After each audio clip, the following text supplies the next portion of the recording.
আসসালামু আলাইকুম এভরিওয়ান, নিয়ে আসলাম তোমাদের জন্য বোনের মৃত্যু গল্পের সিজন 2 প্রথম পর্ব। তো চলো বেশি কথা না বলে গল্প শুরু করা যাক। 5 জন ডাক্তার মিলে খুব চেষ্টা করছে আমাকে বাঁচানোর জন্য। সবার মাথা থেকে ঘাম ঝরছে।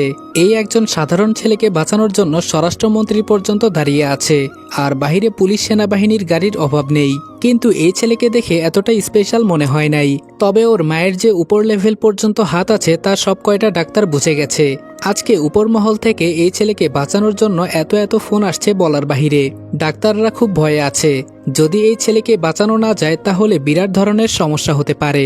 বহু চেষ্টায় ওরা আমাকে বাঁচাতে সফল হন। এখন একটু বিপদমুক্ত। বাহিরে গিয়ে এই কথা বলতে পরিবেশটা একটু নীরব হলো।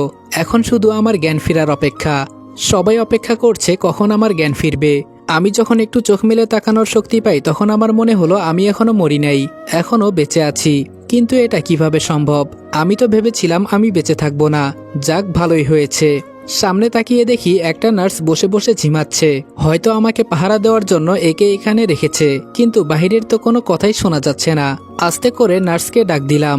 ও চোখ মেলে আমাকে দেখে দৌড়ে বাহিরে চলে গেল। সাথে সাথে 2 জন ডাক্তার আমার কাছে এসে আমাকে দেখতে লাগলো। তার মাঝে একজনকে আমি খুব ভালো করে চিনি, যিনি রিয়া ম্যাম আমাকে মারার পর তার বাবা হাসপাতালে ফোন করে না করার পরেও আমাকে চিকিৎসা করেছিলেন। ডাক্তার বলল, তো তুমি এখন কেমন ফিল করছো? আমি বললাম, জি অনেকটাই ভালো। ডাক্তার বললেন, আজকে আমরা সবাই খুব ভয়ে ছিলাম জানো তুমি। আমি বললাম, কেন? ডাক্তার বললেন, তোমার জন্য এই বাহিরে স্বরাষ্ট্রমন্ত্রী পর্যন্ত দাঁড়িয়ে আছে। আমি বললাম, কি বলেন, এখনো উনি দাঁড়িয়ে আছে? ডাক্তার বলল, হুম। আর সেই দিন তো ওর বাবাই তোমাকে বাঁচাতে না করেছে, আর আজকে তোমাকে বাঁচাতে ও নিজে পর্যন্ত চলে আসলো। বিষয়টাই বুঝলাম না। আমি বললাম, আমি একটা কথা সবসময় বলি, সবার একদিন সময় আসে, কারো হয়তো আগে কারো পরে, তবে আমাদের সেই পর্যন্ত অপেক্ষা করতে হয়। ডাক্তার বলল, হুম তুমি হয়তো ঠিকই বলছো। আচ্ছা, সবাই তোমার জন্য অপেক্ষা করছে, এক এক করে সবার সাথে কথা বলো কেমন? এই বলে ডাক্তার চলে গেল। একটু পরে আমার আম্মু, বাবা আর মাহি একসাথে আমার রুমে এলো। আম্মুর চোখগুলো লাল হয়ে গেছে। বুঝতে পারলাম উনি আমার জন্য খুব কান্না করেছেন। আম্মু বলল, তোকে আমি কতবার বলেছি রিস্ক নিয়ে কোনো কাজ করবি না। আমি বললাম, আরে আম্মু, আমার জন্য এত চিন্তা কেন করো? কেঁদে কেঁদে তো নিজের চোখ লাল করে ফেলেছ।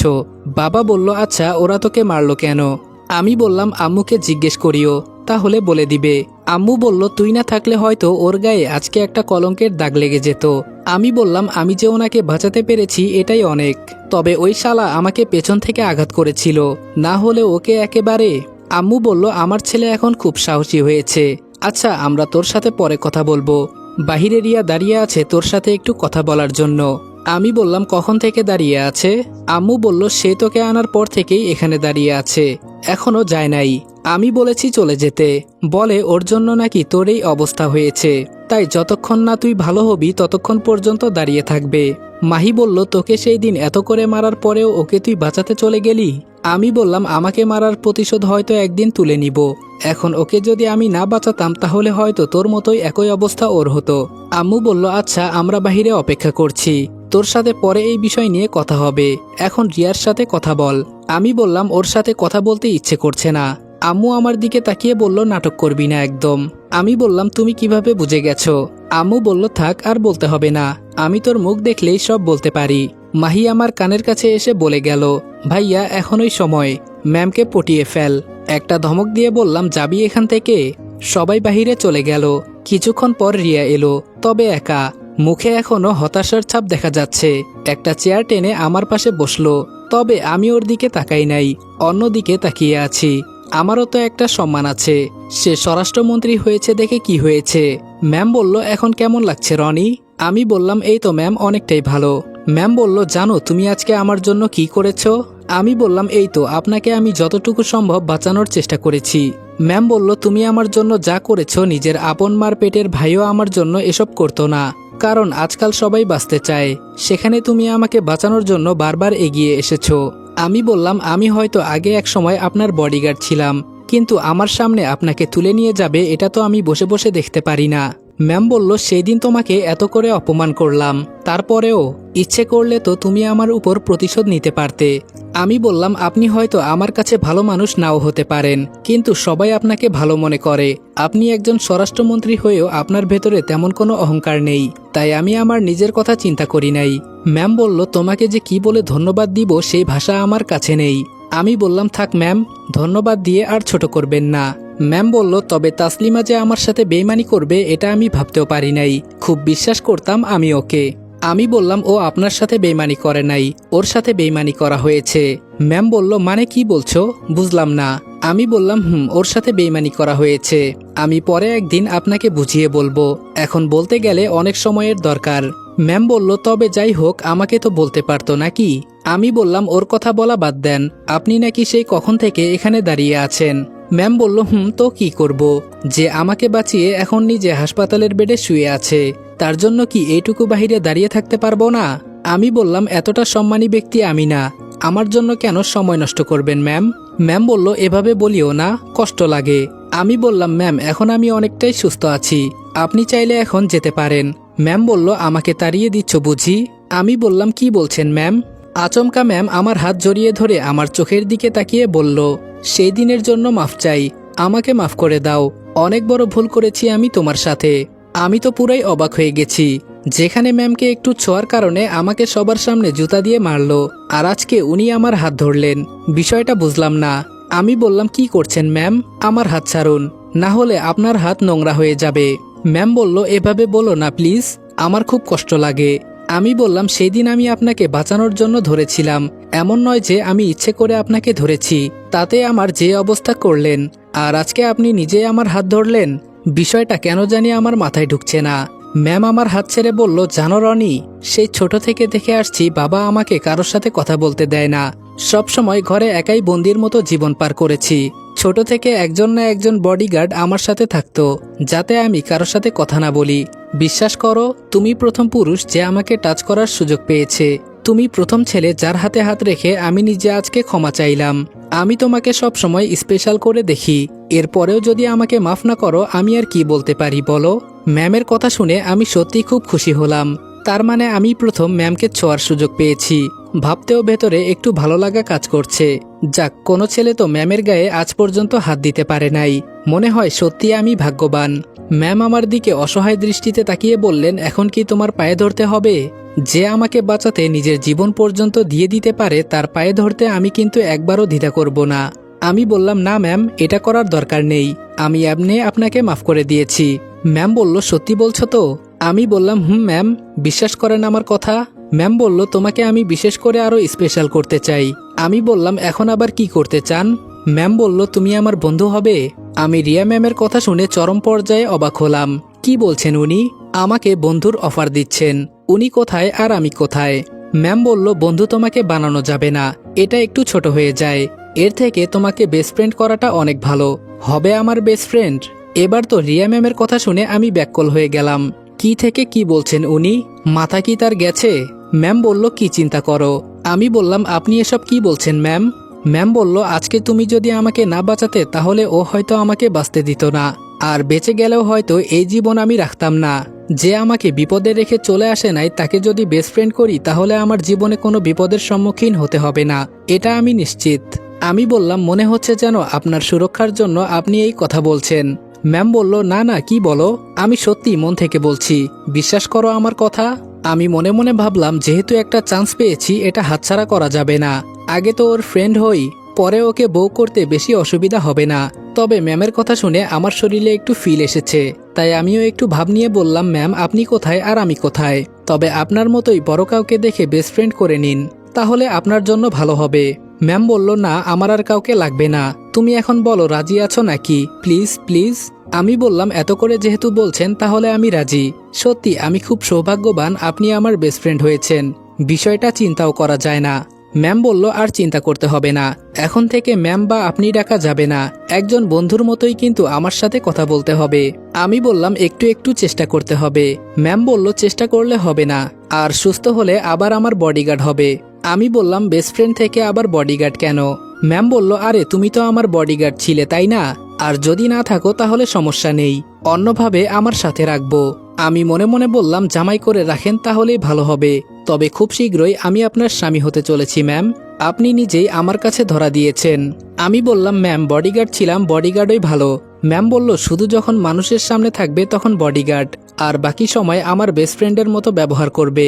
আর বলেছি না ম্যাম বলবে না।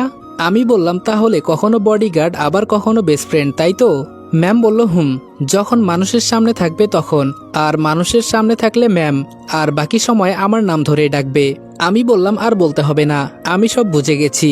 আমার একটা কথা ছিল, একটু শুনুন। রিয়া কানটা এগিয়ে দিল। আমি ওর গালে ঠাস করে একটা চড় দিলাম। এতে রিয়া গালে হাত দিয়ে আমার দিকে তাকিয়ে আছে। আমি বললাম, এভাবে তাকিয়ে কি দেখিস? সেই দিনের কথা মনে নাই? তাই আমিও একটু প্রতিশোধ নিলাম। তুই তো আমার বেস্ট ফ্রেন্ড, আবার স্বরাষ্ট্রমন্ত্রী, তাই বেশি কিছু করলাম না। রিয়া আমার দিকে তাকিয়ে একটা হাসি দিল। ম্যাম বলল, এটাই তো বেস্ট ফ্রেন্ডের ব্যবহার। আমি অনেক খুশি হয়েছি যে তুই আমাকে মেনে নিলি। আচ্ছা, অনেক সময় হয়ে গেছে, আমাকে এখন উঠতে হবে। তুই থাক, পরে তোর সাথে আমি যোগাযোগ করব। আমি বললাম, ওকে যা, আর বেশি বাহিরে হবি না। ম্যাম বলল, সত্যি তোকে এখন বেস্ট ফ্রেন্ড মনে হচ্ছে আমার। আমি বললাম, আচ্ছা আপনি এখন যান খালাম্মা।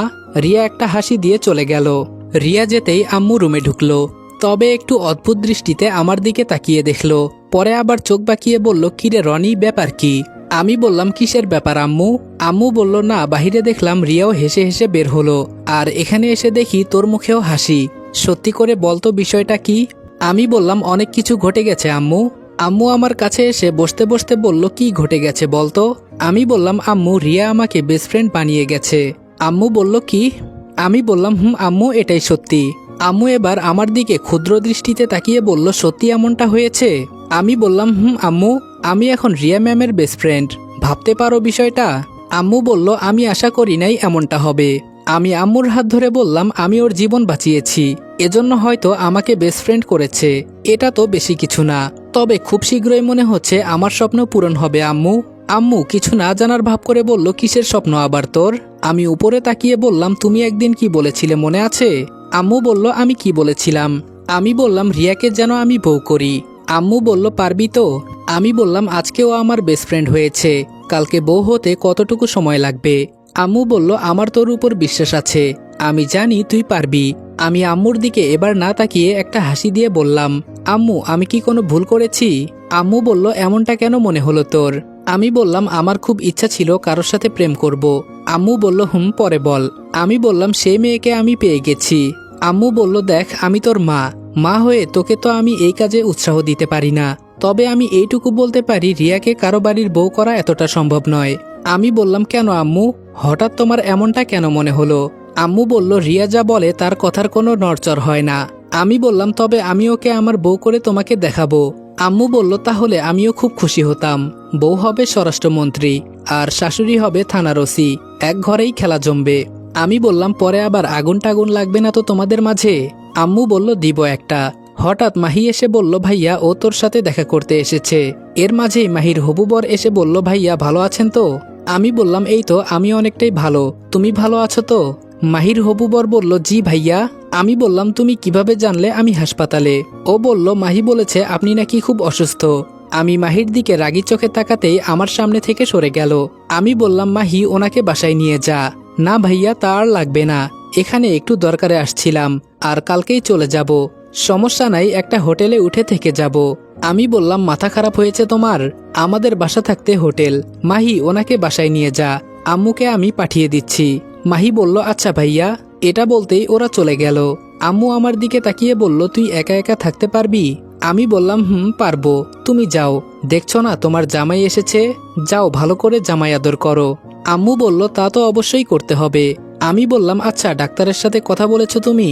আম্মু বলল, বলেছি, আজকে রাতটা এখানে থাকতে হবে। আমি বললাম, বুঝেছি। আম্মু বলল, তাহলে আমি চলে যাব? আমি বললাম, আব্বু কই? আম্মু বলল, কি জানি বাবা, মনে হয় কোথাও গেছে হয়তো। আম্মুও কিছুক্ষণ পর চলে গেল। একা একা হাসপাতালের বেডে শুয়ে আছি, চিন্তা করছি তাসলিমার কি খবর। ওর তো খবরই নেওয়া হয় নাই। আমার তো এটা মনেই ছিল না। আবার তাড়াতাড়ি আম্মুকে কল দিলাম। আম্মু বলল, বল কি হয়েছে? আমি বললাম, ওখানে একটা মেয়ে ছিল না, তার কোনো খোঁজ খবর পেয়েছো? আম্মু বলল, এক কনস্টেবল বলল মেয়েটা নাকি এক কোনায় চুপ করে দাঁড়িয়েছিল, আর একটা কথা বলেছিল আমাকে ধোকা দেওয়া হয়েছে, আর কান্না করছিল নাকি। পরে ওরা ওকে বাসায় নামিয়ে দিয়ে আসে। এর বেশি কিছু বলতে পারবো না। আচ্ছা, ও স্বরাষ্ট্রমন্ত্রীর বডিগার্ড ছিল না? আমি বললাম আম্মু। আচ্ছা, এই বিষয়ে পরে কথা বলবো, এখন রাখি। ফোনটা রেখে চিন্তা করছি ওর সাথে ধোকা হয়েছে। বিষয়টা আমার মাথায় ঢুকছে না। আমার কেন জানি মনে হচ্ছে আমাদের সিনিয়র স্যারের বউ আছে। সেই দিন ওনার ফোনের স্ক্রিনে একটা মেয়ের পিক দেখলাম, কি জানি হয়তো। আচ্ছা, আমি আগে সুস্থ হয়ে নেই, তারপর ওর খোঁজ করব। রাতে আম্মু থাকতে চেয়েছিল, কিন্তু আমি জোর করে পাঠিয়ে দিয়েছি। এখন রাত প্রায় 12টা বাজে, তাও আমার ঘুম আসছে না। কেমন যেন ভেতরে একটু ছটফট করতে শুরু করলো। হঠাৎ আননোন নাম্বার থেকে কল এলো। এত রাতে আবার কে কল দিল? ধরবো নাকি ধরবো না? না, দেখি কে কল করেছে। ফোনটা ধরতেই ওপাশ থেকে একটা মেয়ের আওয়াজ ভেসে এলো, তবে কে সেটা আমি চিনতে পারলাম না। আমি বললাম, কে বলছেন? ওপাশ থেকে বলল, তোমার নামে একটা মার্ডার কেস আছে। আমি বললাম, এত রাতে ফোন দিয়ে কি সব কথা বলছেন? ওপাশ থেকে বলল, তুমি জানো তুমি কি করেছো? কালকে একটা ছেলেকে খুন করেছো, এজন্য তোমাকে ফাঁসিও দিতে পারে আদালত। ওরে বাবা, এটা তো দেখি রিয়ার কণ্ঠ। আমি বললাম, ও তাই নাকি রিয়া ম্যাম? রিয়া বলল, চিনে ফেললি? আমি বললাম, না চেনার কি আছে। রিয়া বলল, অনেক বড় একটা ঝামেলায় পড়ে গেছি রে। আমি বললাম, কেন? নতুন করে আবার কিছু হয় নাই তো? রিয়া বলল, তেমন কিছু না, তবে একটু পারিবারিক ঝামেলা। আমি বললাম, আমাকে বলা যাবে? রিয়া বলল, অবশ্যই বলা যাবে, তবে ফোনে না, সরাসরি। আমি বললাম, আচ্ছা বলিস, কিন্তু এত রাত হয়ে গেল, তুই এখনো ঘুমাস নাই? রিয়া বলল, কিছু কাজ ছিল, সেগুলো আগে শেষ করেছি, এরপর তোকে ফোন করলাম। আমি বললাম, যাক, এত ব্যস্ত থাকার পরেও তো আমাকে মনে করতে পেরেছিস। রিয়া বলল, তোকে না মনে করে কি থাকা যায়? আমি বললাম, একটা সত্যি কথা বলবি রিয়া? রিয়া বলল, তুই বল। আমি বললাম, আচ্ছা, আমি কি সত্যি তোর বেস্ট ফ্রেন্ড হওয়ার যোগ্য? রিয়া বলল, কেউ কি কারো যোগ্য থাকে? নিজের যোগ্যতা নিজেকে তৈরি করে নিতে হয়। আর তুই আমার জন্য যা করলি না, আমার বাবা পর্যন্ত তোকে দেখতে যেতে চেয়েছিল, এরপরেও তুই বলিস না যে আমি তোর বেস্ট ফ্রেন্ড হওয়ার যোগ্য। আমি বললাম, সত্যি তোর মনটা অনেক ভালো। রিয়া বলল, তবে আমি ভালো নেই এখন। আমি বললাম, কেন, কি হয়েছে? রিয়া বলল, বলেছি না পরে তোকে বলবো। আমি বললাম, কি হয়েছে তাও বলিস না, শুধু ভেতরে ভেতরে রাখিস। রিয়া বলল, এগুলো ফোনে বলা যাবে না। আমি বললাম, আচ্ছা, তাসলিমার সাথে দেখা হয়েছিল তোর? রিয়া বলল, ওর কথা বলিস না, ও আমার সাথে বেইমানি করেছে। আমি বললাম, ওর মানসিক অবস্থা অনেক খারাপ। রিয়া বলল, কেন, কি হয়েছে? আমি বললাম, এখন বলতে পারবো না, তবে ওর একটু খোঁজ নেওয়ার দরকার। রিয়া বলল, দেখ, এই কয়েকদিন আমি কোথাও যেতে পারবো না, তোর সাথে দেখা পর্যন্ত করতে পারবো না। আমি বললাম, কেন, কই যাবি? রিয়া বলল, এই তো একটু থাইল্যান্ডে যেতে হবে। আমি বললাম, ওখানে কেন? রিয়া বলল, একটু দরকার আছে। আমি বললাম, কিন্তু তোর সাথে তো ভালো কোনো বডিগার্ড নেই। রিয়া বলল, কেন, আমার বাবা আছে না, উনি যাবেন আমার সাথে। আমি বললাম, তোর বাবাকে আমার সাথে দেখা করতে বলবি, না হলে আমি কিন্তু তোর বডিগার্ড হব না। রিয়া বলল, সেটা তো সময়ে দেখা যাবে। আমি বললাম, ও তাই নাকি? রিয়া বলল, অনেক রাত হয়ে গেছে। আমি বললাম, আচ্ছা, তাহলে ঘুমা। রিয়া বলল, তুইও ঘুমা। আমি বললাম, আমার কেন জানি ঘুম আসছে না। রিয়া বলল, এত চিন্তা কেন? আবার বিয়ে টিয়ে নিয়ে তো এত চিন্তা করছিস না? আমি বললাম, আমার বিয়ে তো তোকে ছাড়া হবেই না। রিয়া বলল, আমাকে ছাড়া হবে না মানে? আমি কথা কাটানোর জন্য বললাম, আরে তুই তো থাকবি আমার বিয়ের প্রধান অতিথি, এজন্য বলছি তোকে ছাড়া বিয়ে হবে না। রিয়া বলল, সেটা তো হবেই না। আমি বললাম, আচ্ছা, তুই ঘুমা, এখন রাখি। রিয়া বলল, আচ্ছা। ফোনটা রেখে আমিও ঘুমাতে চেষ্টা করলাম। সকালে বাবা মা আমাকে নিতে চলে আসলো। আজকে অনেক দিন হয়ে গেছে, এখন আমি অনেকটাই সুস্থ। তবে রিয়ার সাথে এই কয়েকদিন কথা হয় নাই। ও বলেছিল ও নাকি কোথাও যাবে, এজন্যই হয়তো। চিন্তা করছি তাসলিমাকে দেখতে ওর বাসায় যেতে হবে। সকালে রুমে শুয়ে আছি, একসাথে আব্বু আর আম্মু আমার রুমে প্রবেশ করলো। আমি বললাম, কি ব্যাপার, আজকে দেখি দুইজন একসাথে? আম্মু বলল, মজা করিস, কানের নিচে এমন এক দিব না, সব মজা শেষ হয়ে যাবে। আমি বললাম, ভালো কথা বলেছি তো, এজন্য আমার কানের নিচে দিবে। বাবা বলল, তোদের মা ছেলে আর ঝগড়া করতে হবে না, রনি এখন এখানে যে জন্য আমরা এসেছি।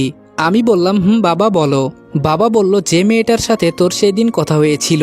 আমি বললাম, বাবা। বাবা বলল, ওর বাবা চাইছে তোর মত জানতে, যদি বলিস আমি বিয়ের ব্যাপারে কথা বলবো। আমি বললাম, সে তো বলবেই, তবে বাবা, মেয়ে কিন্তু প্রেগনেন্ট। সরাসরি বললাম। বাবা বলল, কি? আমি বললাম, এজন্য ও আমাকে দূরে কথা বলতে নিয়ে গিয়েছিল, আর আমার মনে হয় এখন ওর বয়ফ্রেন্ড ওকে বিয়ে করেও নিয়েছে। বাবা একটু রাগী সুরেই বলল, আমার সাথে ফাজলামো করে, আমি তো ওকে ছাড়বো না। বিয়ে দিবে না আগেই বলতে পারতো, তাই বলে আমার সম্মান নিয়ে খেলবে। আম্মু বলল, আরে কি বলো না তুমি?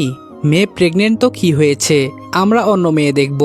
বাবা বলল না, ও আমার সাথে মিথ্যা কেন বলল সেটা আমি জানতে চাই। আমি বললাম বাবা আমি তোমার ছেলে তাই না? আমার কথা শুনে বাবা একটু চমকে আমার দিকে তাকিয়ে বলল, হঠাৎ এই কথা বললি কেন?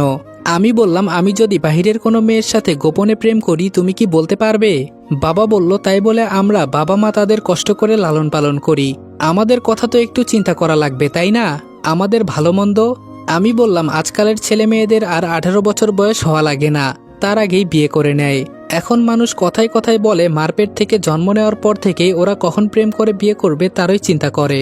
আর এখনকার মেয়েদের বিয়ের বয়স 10 হলেই বেশি, আর 18 হলে তো 3-4টা বাচ্চা কাচ্চা থাকে।